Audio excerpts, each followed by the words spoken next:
नमस्कार, सुबह के 11 बज रहे हैं। आप देख रहे हैं टाइम्स नाउ नवभारत। आपके साथ मैं हूं ज्योत्सना बेदी। वीर सावरकर को लेकर मोहन भागवत और रक्षा मंत्री राजनाथ सिंह के बयान के बाद सियासत तेज हो गई। राजनाथ सिंह ने कल कहा था कि सावरकर ने महात्मा गांधी के कहने पर अंग्रेजों से माफी मांगी थी। वहीं संघ प्रमुख मोहन भागवत ने कहा था कि सावरकर को बदनाम करने की साजिश हो रही है। मोहन भागवत ने यह भी कहा कि अब इसके बाद दयानंद सरस्वती और विवेकानंद का नंबर है। इस बयान के बाद असदुद्दीन ओवैसी ने संघ प्रमुख मोहन भागवत और राजनाथ सिंह पर हमला बोला है। संघ प्रमुख झूठ बोल रहे हैं, यह असदुद्दीन ओवैसी कह रहे हैं। सावरकर को लेकर कौन झूठ फैला रहा है, सवाल यहां पर यह बड़ा है। इससे पहले भी, कुछ महीनों पहले भी बहस छिड़ी थी, वीर सावरकर राष्ट्रवादी हैं या नहीं। भाजपा उन्हें राष्ट्रवादी नेता के तौर पर मानती है, वहीं कांग्रेस पार्टी साफ इनकार करती है। और अब असदुद्दीन ओवैसी ने भी सवाल खड़े कर दिए हैं।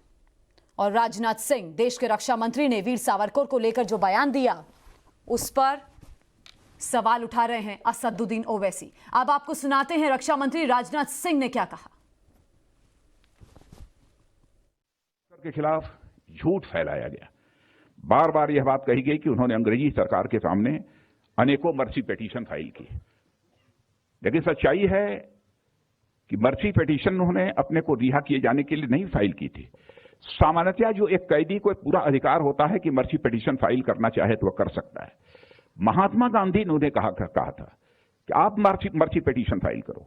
महात्मा गांधी के कहने पर उन्होंने मर्सी पिटीशन फाइल की थी। और महात्मा गांधी ने अपनी तरफ से यह अपील की थी, उन्होंने कहा था कि यदि सावरकर जी को रिहा किया जाना चाहिए, जैसे हम शांतिपूर्ण तरीके से आजादी हासिल करने के लिए आंदोलन चला रहे हैं, वैसे ही सावरकर जी भी आंदोलन चलाएंगे। यह बात महात्मा गांधी जी ने कही थी।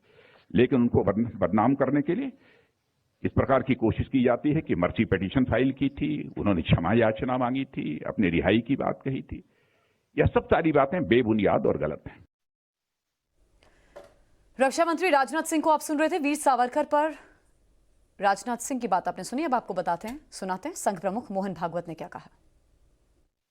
जैसा बताया गया बार बार कि सावरकर जी को बदनाम करने की मुहिम चली और सावरकर जी सामने थे। हिंदुत्व का विचार आज बोलने वाले लोग, उस समय बोलने वाले लोग, वो सामने थे, संघ सामने था। इनके बदनामी की मुहिम चली है, स्वतंत्रता के बाद बहुत तेजी से चली है। लेकिन असली लक्ष्य क्या है? असली लक्ष्य इनके पीछे, यानी हमारे पी परमेश्वरन जी थे, उनका एक लेख आगे आज ही मैंने पढ़ा, हमारे प्रफुल्ल जी ने मुझे दिया। बड़ी टीका टिप्पणी हो रही, लेकिन असली लक्ष्य इनका लगेगा। क्योंकि जो भारत की वास्तविक राष्ट्रीयता है, उसका प्रथम उद्घोष इन तीनों ने किया है। कट्टरपन की हवाएं चली और इतिहास में ये पहली बार नहीं हुआ है। इतिहास में जब दारा शिकोह हुए, अकबर हुए, तो उसके बाद औरंगजेब भी हुआ जिसने चक्का उल्टा घुमाया। इसलिए जब मावरकर जी कहते हैं कि उनका नाम नहीं होना चाहिए, दारा शिकोह का होना चाहिए, तो मैं उनका 100% समर्थन करता हूं। हमारे यहां हाकिम खान सूरी भी हो गए, इब्राहिम खान गारदी भी हो गए,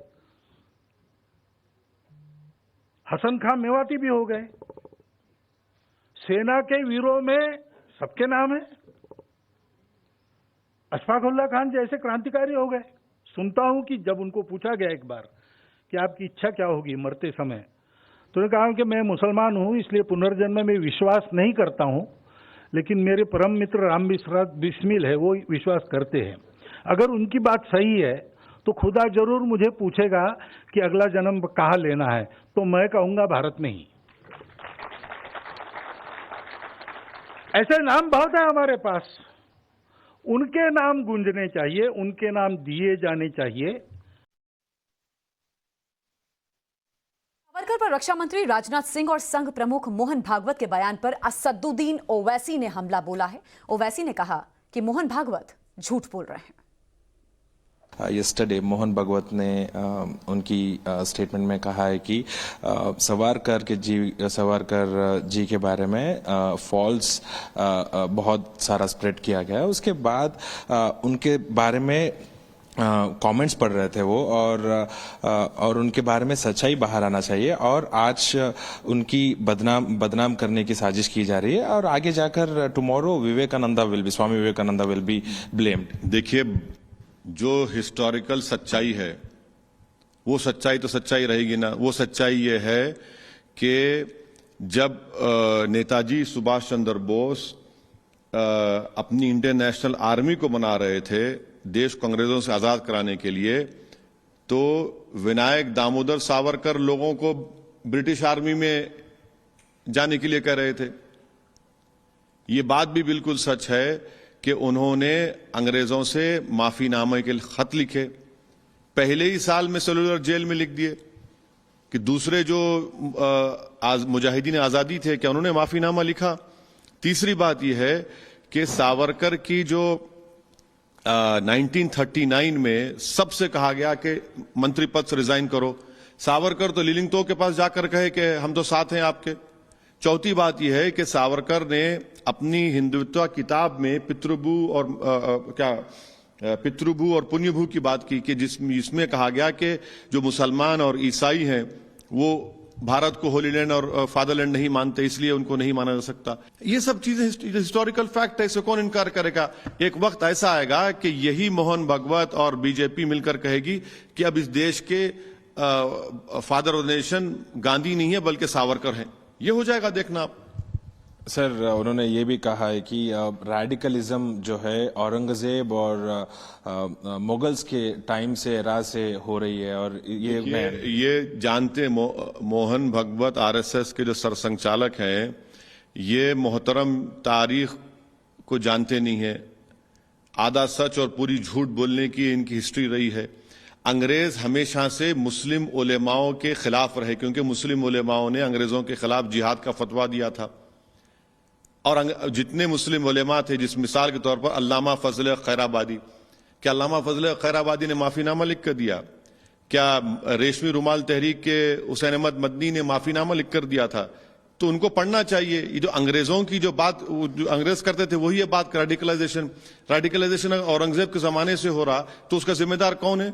वो जो लोग कहते हैं कि जो हत्या हुई दिल्ली के राइट्स में, जो चूड़ियां बेचने वाले को मारा जाता है, जो दलितों को पीटा जाता है, वो कौन है? रेडिकलाइज वो नहीं है।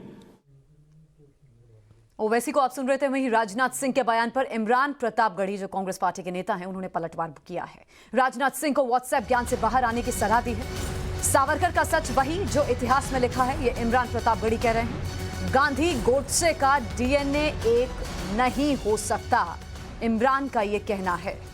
पलटवार किया है कांग्रेस ने। सुनते हैं क्या कह रहे हैं इमरान।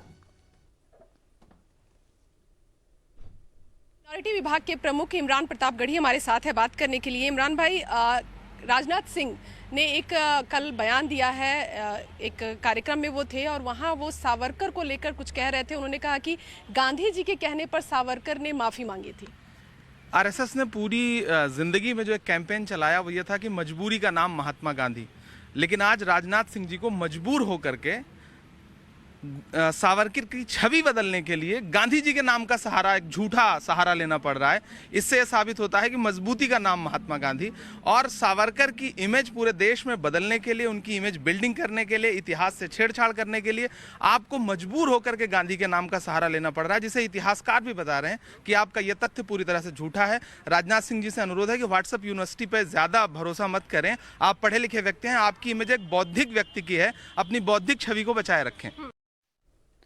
तो रक्षा मंत्री राजनाथ सिंह ने बयान दिया, मोहन भागवत का भी इसी पर बयान आया। उसके बाद असदुद्दीन ओवैसी ने हमला बोलना शुरू करा। अब कांग्रेस पार्टी के नेता भी शुरू हो गए हैं। राजनाथ सिंह ने साफ कहा था कि आप वीर सावरकर की योगदान की उपेक्षा नहीं कर सकते। व्यक्तित्व के बारे में वाद प्रतिवाद होता रहता है, लेकिन विचारधारा के चश्मे से देखकर आप एक महान हिंदूवादी नेता वीर सावरकर के योगदान की उपेक्षा नहीं कर सकते। अगर ऐसा हो रहा है तो यह क्षमा योग्य नहीं है, यह न्याय संगत बिल्कुल नहीं है। अमित कुमार मेरे वरिष्ठ सहयोगी मेरे साथ जुड़ गए हैं। वीर सावरकर को लेकर एक बार फिर से अमित, बहस शुरू हो गई है, सियासत छिड़ गई है।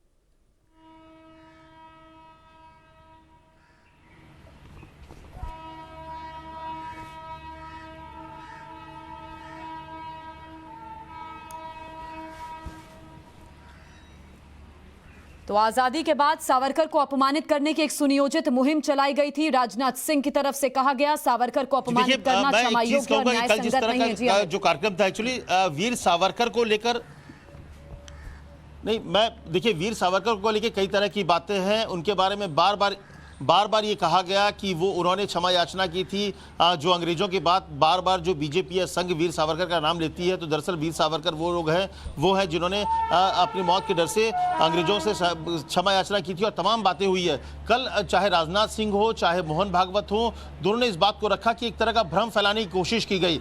हमेशा से ये बात हुई कि जो वीर सावरकर थे उनके जो विचारधारा है उसको नाजीवादी या फासिस्ट विचारधारा के रूप में बताया गया। तो मोहन भागवत ने कहा कि उनकी एक ही विचारधारा थी, हिंदुत्व की विचारधारा। उन्होंने हमेशा राष्ट्र को प्रथम रखा है। उन्होंने ये साफ तौर पे कहा कि कई ऐसी चीजें हैं, सिर्फ हम लोग आंख बंद करके सावरकर का समर्थन नहीं करते हैं। अगर सावरकर की बात करें तो उनकी जो इकोनॉमी वाली जो बातें थी उनसे बेहतर महात्मा गांधी की बातें थी। तो कई बातों को लेकर उन्होंने सामने रखा। उन्होंने साफ तौर पर कहा कि मुस्लिम को लेकर, जो मुसलमानों को लेकर जो भ्रम फैलाया जाता है कि वीर सावरकर एकदम कट्टरवादी थे और मुसलमानों के खिलाफ थे, ऐसा नहीं है। साफ तौर पे उन्होंने एक बात कही कि मुसलमान भी भागीदार हैं, हम बराबर हैं और मुसलमान भी हमारे साथ जुड़े हुए हैं। वो अपने आप को अलग ना समझे, क्योंकि एक साथ एक परिवार के रूप में, क्योंकि संघ हमेशा मानता है कि भारत में जो भी रहा है, जो भी जन्मा है, वो हिंदू है, चाहे वो किसी भी धर्म का हो। वो धर्म को मनाने का तरीका अलग हो सकता है, लेकिन सावरकर को लेकर सबसे बड़ी बात जो बार बार ये कही जाती थी, जो क्षमा याचना वाली, कल राजनाथ सिंह ने इस बात को सामने रखा कि सिर्फ और सिर्फ महात्मा गांधी के आग्रह पर उन्होंने इस बात को माना था और क्षमा याचना की थी। तो मुझे लगता है कि सावरकर को लेकर जो एक भ्रम की बात होती थी, जो एक आइडियोलॉजी के साथ जोड़कर उनको पेश किया जाता था, उसको तोड़ने की कोशिश की गई है। चाहे राजनाथ सिंह हो या फिर मोहन भागवत हो। उदय माहुलकर की जो किताब है, खुद मोहन भागवत ने कहा कि सावरकर को लेकर बहुत कम किताबें ऐसी है जिसमें उनके बारे में विस्तार से, उनकी जीवनी के बारे में विस्तार से बताया गया है। और ये तीसरी किताब है उदय माहुलकर की जिसमें इतने अच्छे ढंग से उनके कैरेक्टर को, उनके पूरी लड़ाई को सामने रखा गया है। तो ये जो उन्होंने कहा कि आने वाले समय में आपको सिर्फ अभी 2014 के बाद अभी जिस तरह से वीर सावरकर के कैरेक्टर को खराब करने की कोशिश की जा रही है, वैसे आने वाले समय में स्वामी विवेकानंद, दयानंद सरस्वती और तमाम ऐसे लोग आएंगे जिनको खराब किया जाए, क्योंकि राष्ट्रवाद को आगे बढ़ाने का उन्होंने बीड़ा उठाया था। उन्होंने भारत में राष्ट्रवाद को कैसे आगे बढ़ाया, पर सियासत भी गर्माती हुई नजर आ रही है। कांग्रेस पार्टी का भी बयान इस बीच सामने आया है। इमरान प्रतापगढ़ी कह रहे हैं कि महात्मा गांधी और वीर सावरकर का डीएनए एक नहीं हो सकता। व्हाट्सएप के ज्ञान से राजनाथ सिंह को बाहर आना चाहिए। शुक्रिया अमित हमारे साथ जुड़ने के लिए।